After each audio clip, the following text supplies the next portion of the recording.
Vamos a trabajar con los datos de Jorgelina, ¿ya? Bueno, cosas que debemos saber. Recordar que cuando hablamos de perros, hoy en día se lo considera como un omnívoro, ¿no? Ya no es un carnívoro netamente. Y otra de las cosas principales es que algunas de las dietas que se están ofreciendo a nivel del mercado ya no incluyen, por ejemplo, fuentes proteicas de origen animal, más todo es vegetal e inclusive aminoácidos sintéticos. ¿Por qué? Porque hay ciertos animales que están desarrollando alergias a las fuentes proteicas. Sobre todo se están presentando mucho en mascotas, en perros, de tal manera que no te toleran consumir, por ejemplo, la carne de pollo, la carne de res o subproductos como tal. Esto puede deberse también a los factores contaminantes. Por ejemplo, si se utilizan subproductos en lo que tiene que ver con fórmulas para perros, efectivamente estamos utilizando vísceras de pollo, por ejemplo, o subproductos de origen aviar. Y en subproductos de origen aviar, es verdad, se le mete picos, uñas, patas, esas alas moreteadas, por tal, esos pollos que se ahogaron en el proceso, en que salieron rojos, que no son comerciables. Todo eso se va a hacer harina y esa harina se le incluye directamente pues para poder formular este tipo de dieta, porque eso no lo van a dar al consumo humano, a menos que hagan nuggets.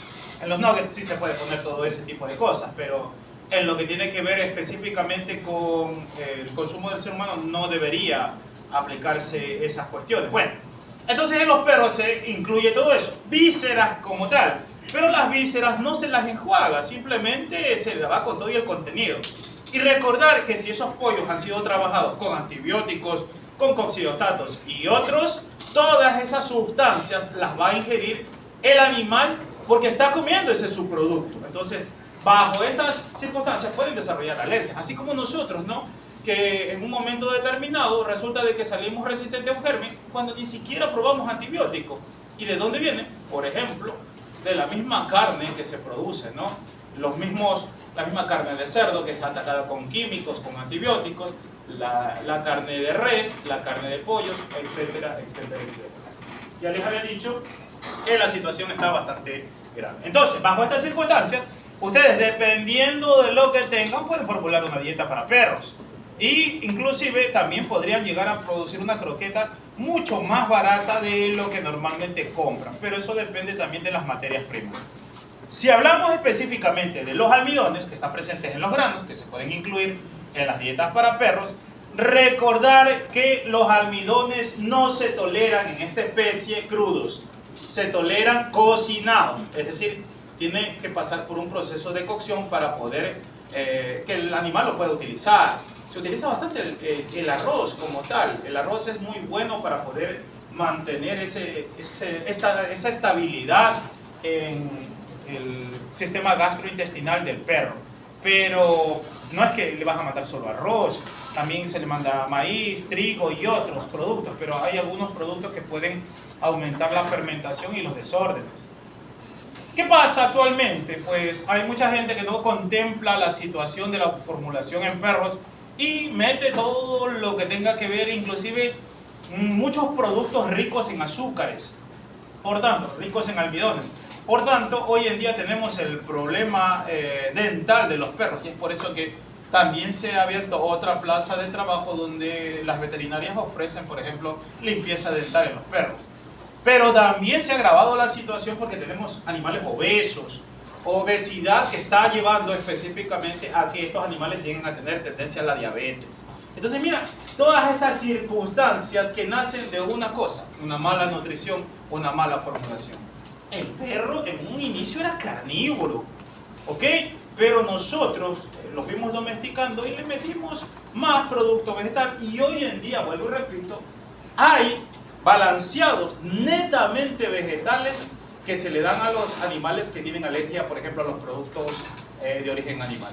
Animales que tienen alergia a los productos de origen animal. O sea, ya te das cuenta cómo está la situación. Dígame. ¿Alzó la mano? Se estaba peinando.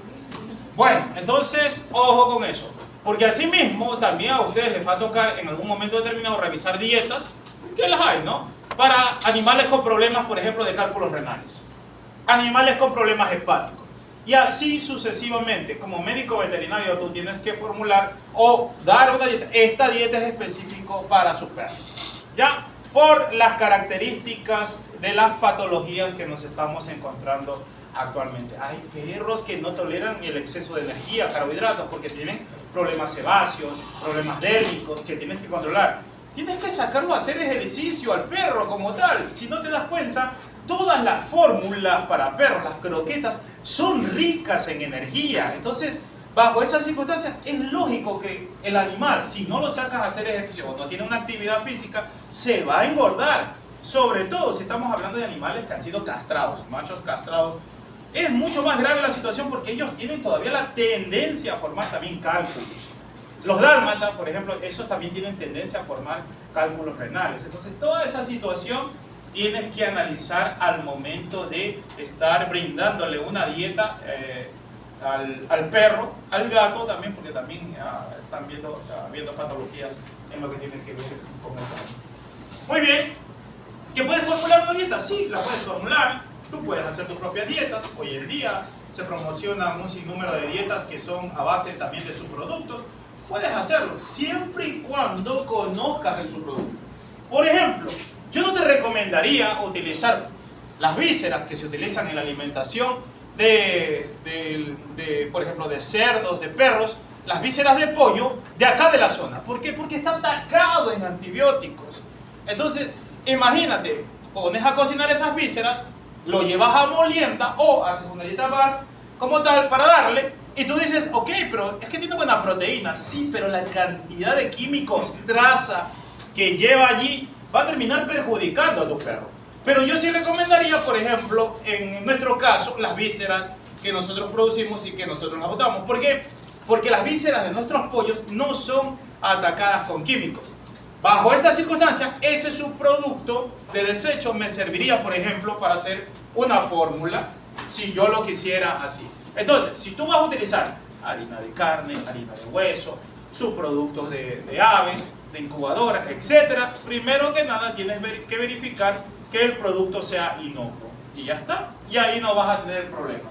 De lo contrario, no deberías formular con ese tipo de subproductos. Bien. Cuando hablamos de relaciones caseras, sabemos específicamente que si no son equilibradas, pues vamos a causar un desbalance. Hay algunos productos que pueden ser tóxicos para el animal y que no se deben dar y que nosotros lo consumimos. Entonces, ojo con eso, que muchas veces con las dietas caseras, es decir, me sobró esta sopita, le pongo un poco del arroz, unos huesos y ya está. Este es el alimento de mi perro. Muchas veces no se cumple la cantidad de nutrientes que necesita el animal y después dice, pero ¿por qué está enfermo? ¿Por qué tiene flatulencias mi perro? Mi perro viene a la sala y se tira pedos, pero básicamente te está diciendo que tiene un problema y puede ser específicamente la alimentación. Un perro eructando, no, te está diciendo que algo le está afectando.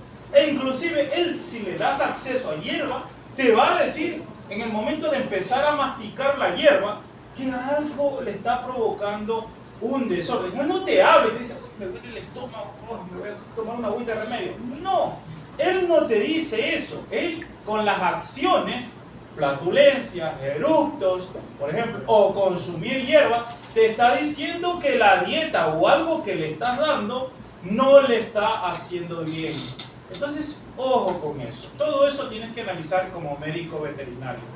Bien, y les decía que voy a utilizar el dato de Jorgelina, me lo copio, control C, y me lo llevo a donde tengo la fórmula respectiva. A ver, ejercicios de clase, esto lo borro, y acá voy a pegarlo de Jorgelina, en este ladito.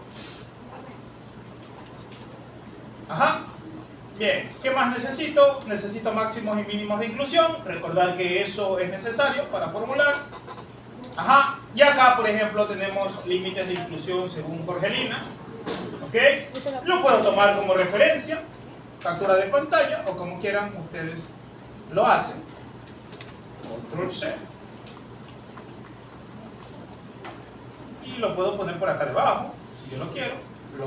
Lo pego como imagen. Y ahí lo tengo. ¿Listo? máximos y mínimos de inclusión, requerimiento nutricional. ¿Qué más me falta?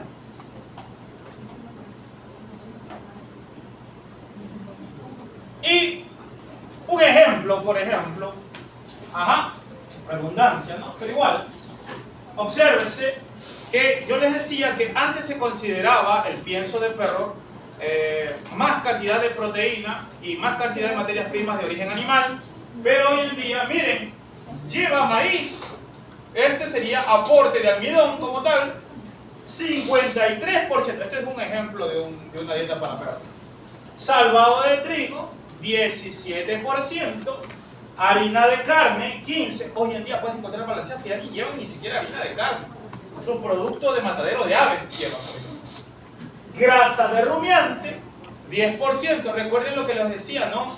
Al animal lo conquista por el olor, el sabor. En lo que tiene que ver con el perro tiene el olfato bien desarrollado como tal. Por tanto, tú tienes que llamarle la atención por allí. Y tiene que oler a carne, oler a hígado. Ese olor característico sí le apetece al perro como tal. Aceites vegetales, nótese la cantidad de grasa que se incorpora en el balanceado, más aceites vegetales. Tenemos 14%, entonces te das cuenta que es bastante rico en lo que tiene que ver con grasas, ¿no?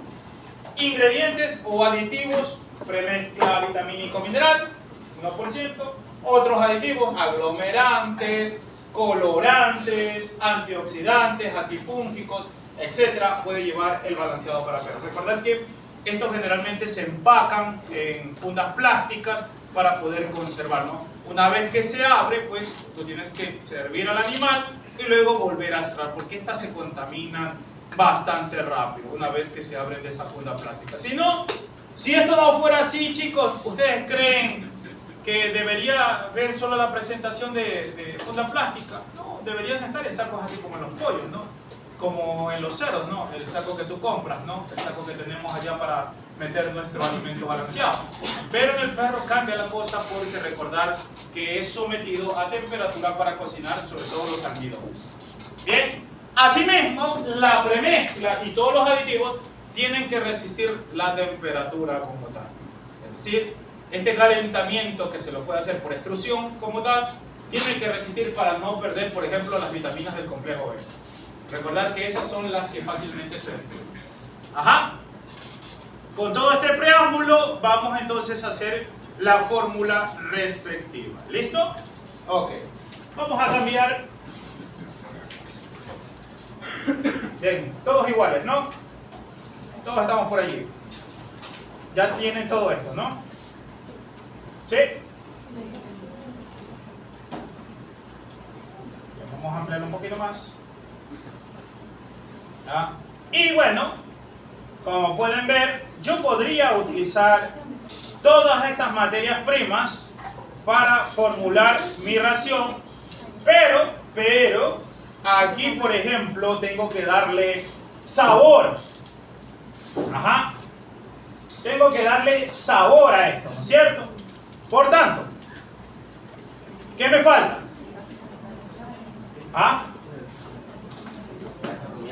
Grasa, ¿qué más? Harina de carne y hueso, puede ser harina de sangre, entre otros productos de origen animal. Vuelvo y repito, hoy en día hay así, un balanceado para perros así, donde solo todo es vegetal. Lo único que se incluye es el aceite de pescado, entre 0.5 a 1%. ¿Para qué? ¿Por qué el aceite de pescado en esas dietas tipo vegetal?